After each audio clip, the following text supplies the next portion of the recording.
Hey everybody, welcome back to Video Game Esoteric. I got another fun and random episode for you guys this evening because over the weekend, Super Mario Kart Horizons was released, which is a completely new Super Mario Kart for the Super Nintendo. This was released by Gridattack. It has all new courses, some updated sprites, a brand new soundtrack, and an absolutely metric crap ton of fun if you love Mario Kart.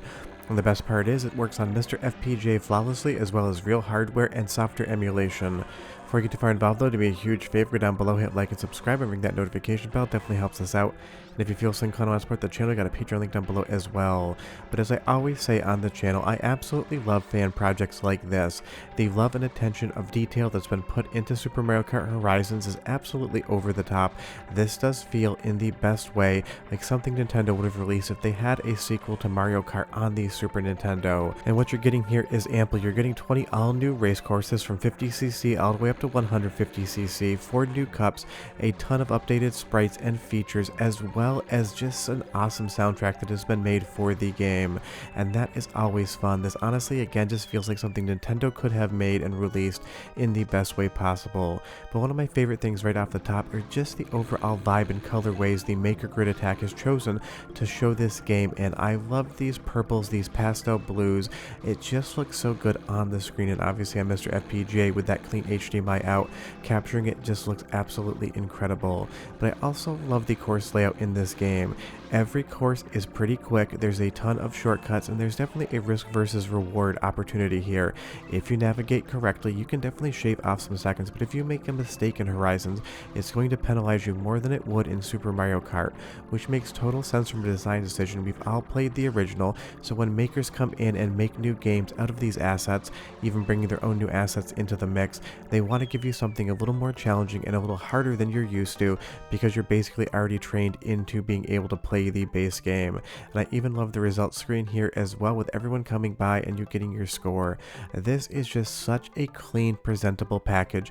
All of the new updated sprites look so good, all of the sound effects, everything here just has exactly what you want out of something like a new Mario Kart game. And you'll see where I am in the standings. I'm in 3rd place, and I would say the difficulty here definitely a little more difficult than the base game whatsoever.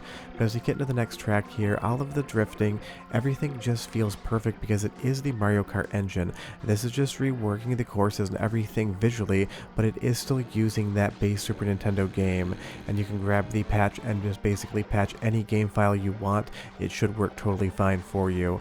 But I love how they've designed the courses. There's tons of good turns here where you can really get your drift in, and I would say the AI drivers are a little bit more aggressive than the base game as well, or at least as far as I can tell. They're definitely going to bump you, especially in drifts, ruining your overall racing line, and they're going to knock you off the course. It's just basically Mario Kart insanity dialed up to around 11 in the best way possible, and obviously you can play with more than one player just like you could in the normal game on the Super Nintendo. And you'll see here 3 cups are unlocked by default. You have to unlock the Horizon Cup race. That's obviously going to be the most challenging. But again, as we get into this level, it's got a very Game Boy Advance vibe to me. Something about those pyramids in the background and how good they look. I kind of feel like this is between Super Nintendo and Game Boy Advance, even though this is obviously just running on the Super Nintendo hardware. And once you get into the further cups, you're going to find a lot more difficulty. There's going to be a lot of obstacles on the courses. There's going to be items such as water that are going to slow you down. You really need to learn your racing line in Horizons and basically just get better at the courses, because this game does not hold your hand. There's going to be a ton of stuff you need to navigate around, like right here, just bumping into a few walls. I go from 1st place all the way back to 4th, and while that is exactly what you would expect in Mario Kart, this game forces you even more to really learn the course, save those items, and try to get as good as you can if you want to see a checkered flag. And I said that they have an entirely new soundtrack for this game, so go ahead and listen just for like 35 seconds to this next ominous one, and I'll be back and I will show you more courses, more features, and why I think Horizon is an absolutely awesome new version of Super Mario Kart. But enjoy, because it is good.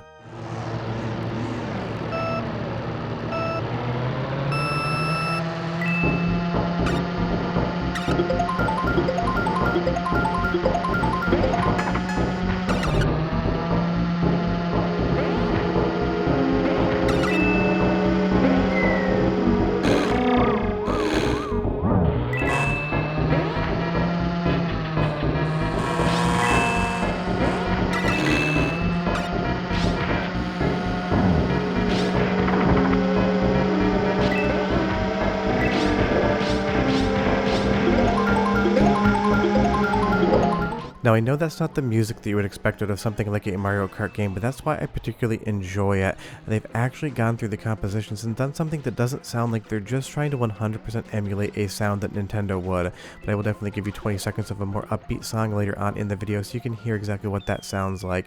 And you'll see here I took second place, and with the ice on the ground, that is not a bad result after all. And as we move on again, what I just really love about this game is the maker's ability to lay up a good course. This is challenging, and you'll see here we have two different directions we could go. Now every shortcut's going to come with its own risk, and you basically have to pay attention to what you're doing.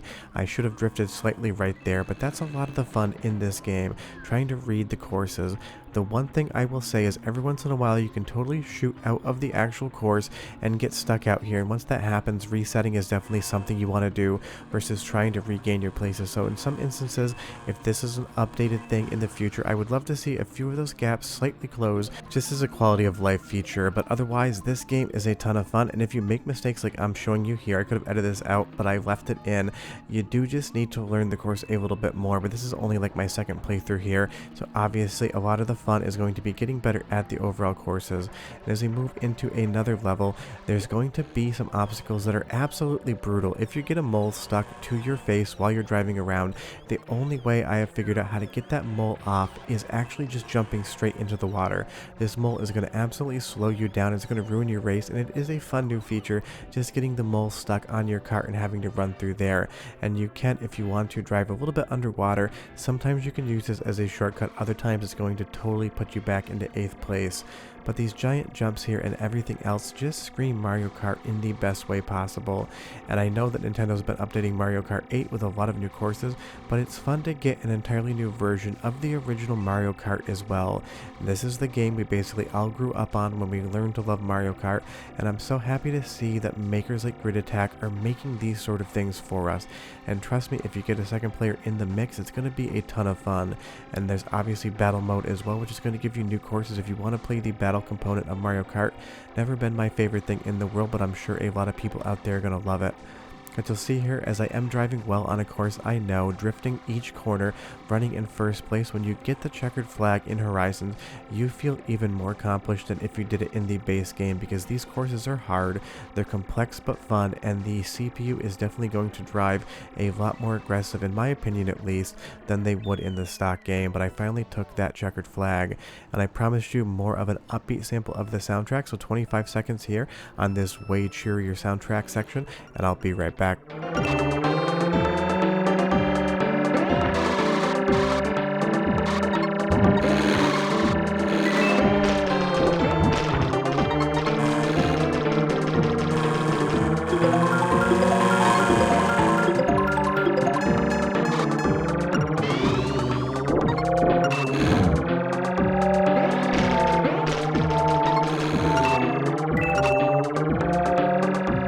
Another awesome song, and honestly I love that this game has entirely new music, because not that there's anything wrong with the original soundtrack, it is incredible, but selling the illusion of playing an entirely new Mario Kart game on Super Nintendo, having a brand new soundtrack really goes a long way to making it feel completely new versus reusing the tracks from the original Mario Kart. Not that there's anything wrong for that, but it's just one of my preferences here. And you will see that I completely lose first place at the finish there in classic Mario Kart style, and there's a lot of different obstacles on that course as well. But definitely check out Super Mario Kart Horizons. It's got some awesome tracks, some brand new music, some really challenging gameplay, and some tricks up its sleeve that I'll reveal here, so when you're playing it you will get a better sense of what's going on. But I love that puddle there. The darker purple makes you fall in and slow down, but the lighter purple you can race over. The use of colors here to indicate what you should be doing is a ton of fun, and it's very creative. So Gridattack has done an awesome job. This ROM hack is available for you to play today. It works on MiSTer FPGA, real Super Nintendo hardware, and software emulation. So go play it because we're done. Bye bye.